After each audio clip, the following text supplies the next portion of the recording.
Don't deal with this. I will not back off. Hey. She brings in these sketchy-ass buyers. We just make a deal, guys. No, there's not gonna be a deal with this fucking girl. Chuck. Yo halo netizen, apa kabar hari ini? Semoga selalu menegangkan dan mengasihkan ya.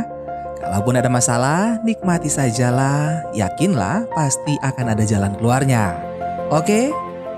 Film kita kali ini berjudul Hacker yang rilis tahun 2016, di mana kisah film ini berfokus pada kehidupan seorang pria bernama Alex yang sangatlah ahli dalam bidang komputer. Orang tuanya merupakan imigran dari Ukraina. Setelah orang tuanya mengalami kesulitan finansial, Alex tergerak untuk membantu mereka. Demi menghidupi keluarganya, ia pun terpaksa melakukan sejumlah pekerjaan ilegal di internet, seperti membobol rekening bank dan kartu kredit milik orang lain. Penasaran kan? Kalau begitu, tanpa berlama-lama lagi, langsung aja kita let's go ke filmnya.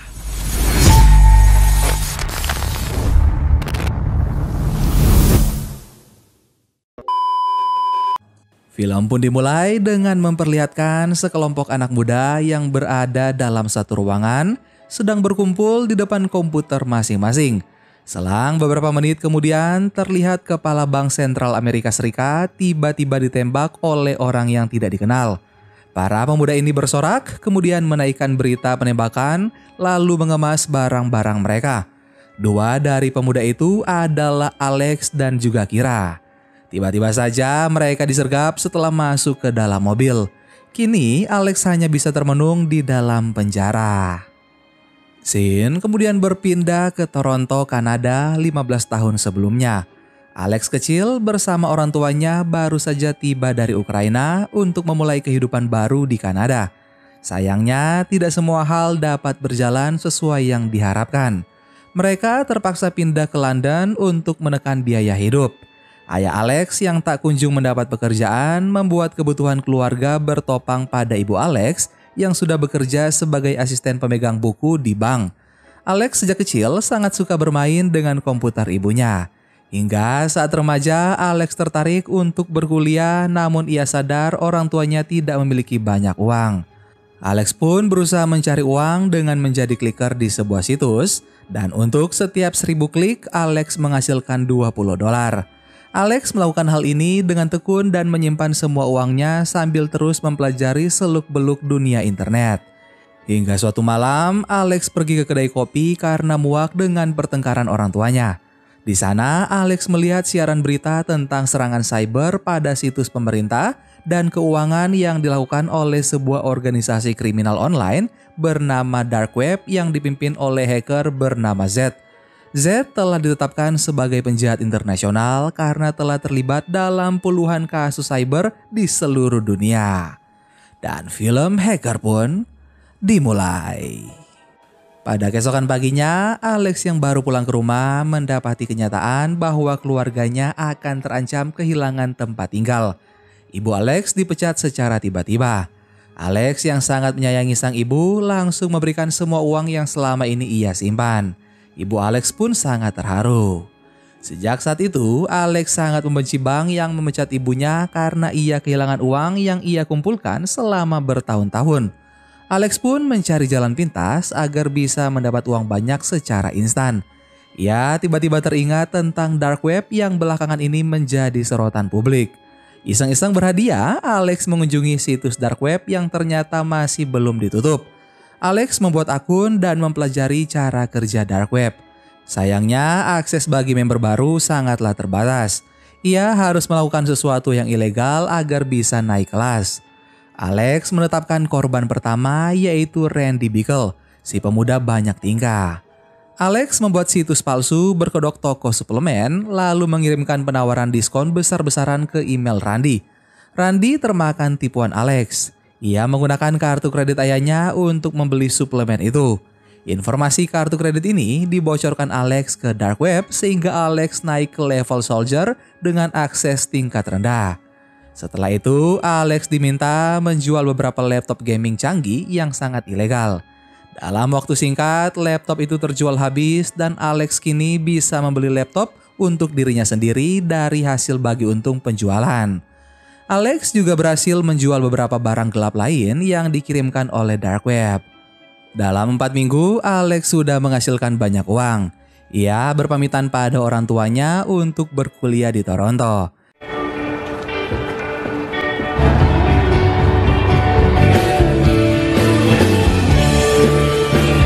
Di sana, Alex menyewa sebuah apartemen mewah.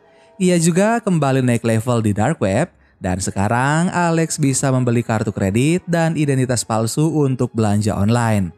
Alex lalu membeli jam tangan mewah kemudian menjualnya ke Chinatown. Sayangnya tidak ada toko yang mau membeli. Seorang pria bernama She menawarkan diri untuk membantunya dengan syarat ia akan mendapat 30% hasil penjualan. She berhasil menjual jam itu dengan sangat mudah dan lebih dari harga yang diinginkan Alex. Singkat cerita, Alex dan She kini bekerja sama untuk menjual barang gelap. Mereka menghasilkan banyak uang. Menurut She, Alex tidak perlu lagi berkuliah. Alex yang awalnya sangat bersemangat menuju perguruan tinggi, kini malah mengurungkan niat. Ia menghubungi She dan melanjutkan pekerjaannya sebagai hacker. Target Alex selanjutnya adalah para bankir korup.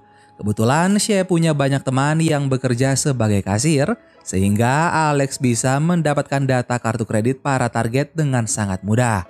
Hingga pada suatu hari, salah satu kenalan Alex memberi kartu kredit yang ia curi dengan limit tidak terbatas.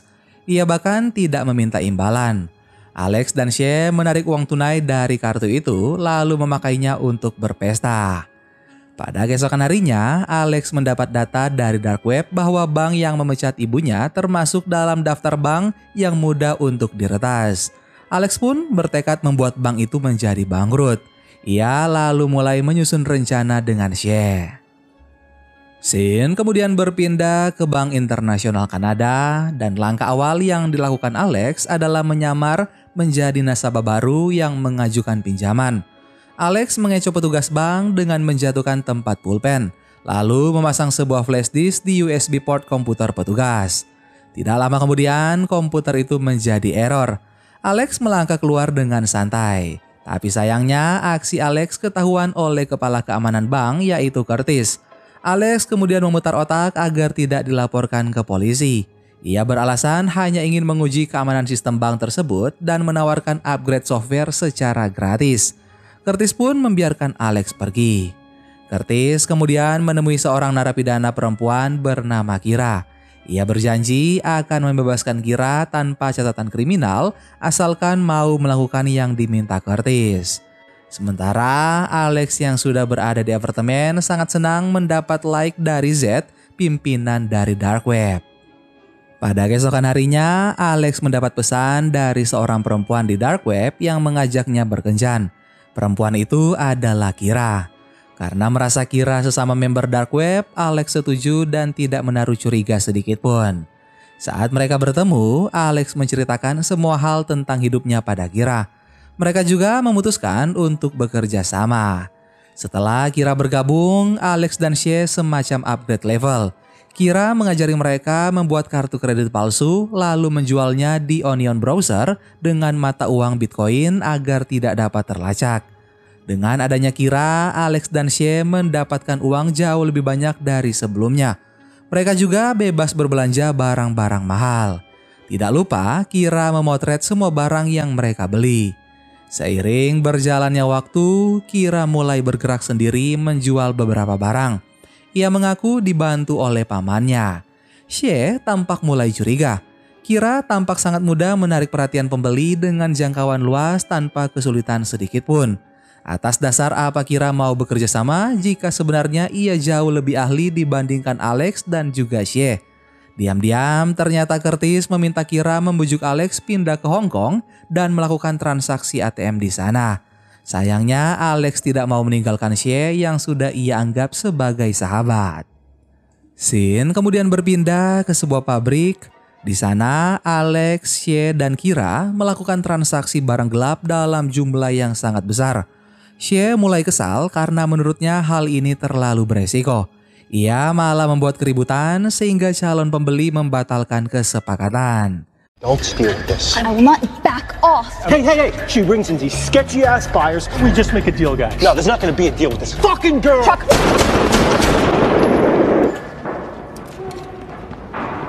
Di apartemen, ketiganya sempat terdiam dan Alex akhirnya buka mulut mendamaikan Shea dan juga Kira. Kira juga meminta maaf atas apa yang terjadi barusan. Tapi sesaat kemudian terdengar sirine mobil polisi. Seorang polisi sempat mendekati truk mereka lalu pergi. Menurut Alex, ini adalah pertanda mereka harus segera pindah ke tempat lain dan Shea mengusulkan untuk pindah ke Hong Kong. Singkat cerita, mereka pun kini sudah berada di Hong Kong.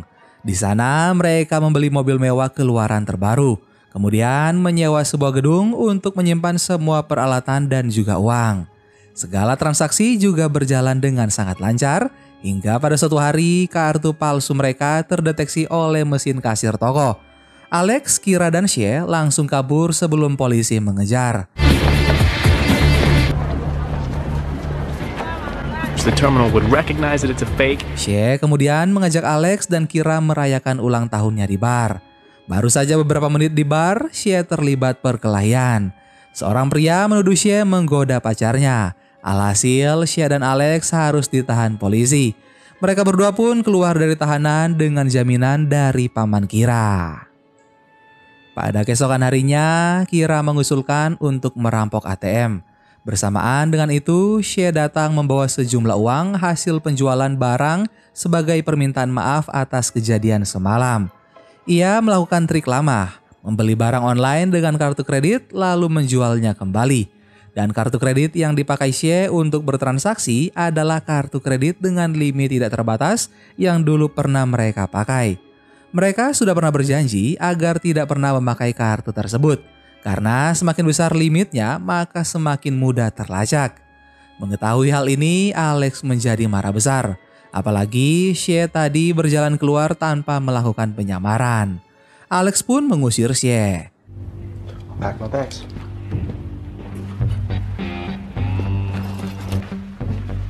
Kini misi dijalankan hanya oleh Alex dan Kira. Mereka mulai mencuri dari ATM dan meninggalkan kartu dark web di setiap mesin. Diikuti beberapa orang lain yang juga anggota dark web dengan total uang mencapai 2,3 juta dolar. Merasa sudah cukup dan berita pencurian sudah tersebar, Alex mengajak Kira untuk pindah. Tapi Kira malah berkata ia ingin berhenti. Ia bersedia kemana saja asalkan tidak melanjutkan aksi pencurian lagi. Alex dan Kira pun sempat berdebat karena Alex masih tetap pada pendiriannya untuk balas dendam pada bank. Setelah beberapa saat terlihat notifikasi pesan masuk dari Z yang memuji hasil kerjanya meretas ATM. Alex mengajak Z untuk bertemu karena ada sesuatu yang ingin dibicarakan secara personal. Dan setelahnya ada telepon masuk dari nomor tersembunyi di ponsel Alex. Pada keesokan paginya, Alex dan Kira menuju suatu tempat. Di sana mereka bertemu dengan Z. Z terlihat seperti sedang sakit parah. Z menanyakan maksud Alex menemuinya. Alex lalu berkata bahwa ia butuh bantuan Z untuk melakukan sebuah rencana. Z lalu memberi peringatan jika Alex membuat kesalahan, maka teman dan keluarganya akan dibunuh. Setelah selesai menemui Z, Alex mendapat pesan suara dari Shea yang ternyata sudah kembali ke hotel dan menyesali perbuatannya. Alex dan Kira pun bergegas ke hotel, namun Shea telah tewas. Rupanya pemilik kartu kredit dengan limit tidak terbatas berhasil melacak transaksi terakhir Shea. Alex pun menjadi sangat panik. Ia berusaha menelpon ambulans tapi Kira mencegahnya karena terlalu berisiko dan Shea juga sudah tewas. Alex dan Kira segera pindah ke kota lain. Di sana Z sudah menyiapkan tim untuknya. Saat Alex lengah, Kira menerima telepon dari Curtis. Curtis berencana menangkap Z tapi ia harus mendapatkan bukti bahwa Z membiayai semua operasi penipuan dan bertanggung jawab atas runtuhnya pasar saham. Kira menuntut jaminan keamanan bagi dirinya dan juga Alex. Curtis menyanggupi tapi Kira tidak bisa menemui Alex lagi. Setelah percakapan mereka selesai, Kira kembali bergabung dengan Alex dan juga tim. Mereka bersiap untuk melakukan manipulasi saham yang merupakan adegan pembuka dari film ini. Z memantau mereka dari tempat lain. Kira tampak khawatir dan sempat berniat kabur, tapi Alex memohon hingga Kira menjadi luluh. Sesaat kemudian terlihat kepala Bank Sentral Amerika tiba-tiba ditembak oleh seseorang yang tidak dikenal. Alex dan tim bersorak. Berita penembakan itu langsung mereka terbitkan melalui media-media online yang dalam sekejap meruntuhkan harga saham. Z pun langsung mengirimkan jatah uang untuk Alex. Di sisi lain, di sebuah hutan di Northern Idaho, seorang pria mendapat berita tentang dirinya yang sudah tewas. Ternyata pria inilah kepala bank sentral yang asli, yang tertembak tadi adalah anak buah Z yang menyamar. Mereka sengaja membuat kejadian seolah-olah kepala bank sentral terbunuh agar pasar saham menjadi anjlok. Setelah selesai melakukan misi, Alex sengaja meninggalkan jejak di komputer yang seakan-akan si pembunuh Shay yang menjadi dalang dari aksi ini. Setelahnya, ia dan Kira bergegas pergi. Tapi saat masuk ke dalam mobil, keduanya disergap oleh beberapa orang.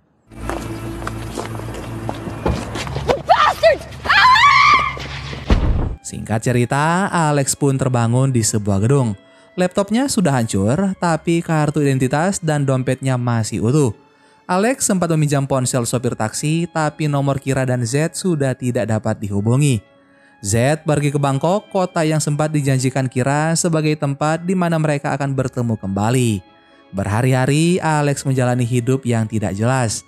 Ia selalu menunggu di pelabuhan, namun Kira tidak kunjung muncul. Alex pun teringat pada orang tuanya yang selama ini ia lupakan karena terlalu asik pada dark web. Telepon Alex tidak terjawab. Ia meninggalkan pesan suara bahwa ia akan pulang dalam beberapa hari. Alex kemudian pergi ke warnet dan mendapati situs dark web telah diblokir. Z ternyata sudah ditangkap polisi yang membuat Alex menjadi terkejut. Kira diberitakan sebagai mitra Z dari awal dan ia ditembak mati saat mencoba kabur. Tanpa Alex sadari, kartu kredit palsu yang ia pakai di warnet terdeteksi mesin kasir. Polisi pun membawa Alex secara paksa. Alex akhirnya mendekam di penjara dan berharap Kira masih hidup dan segera menemuinya. Hari demi hari terus berlalu dan setelah menjalani 2 tahun masa hukuman, Alex akhirnya dibebaskan tapi tanpa catatan kriminal karena ia ditahan dengan nama palsu tanpa ada yang tahu. Seorang wanita telah menunggu Alex di depan tahanan dan ia adalah Kira. Dan film Hacker pun selesai.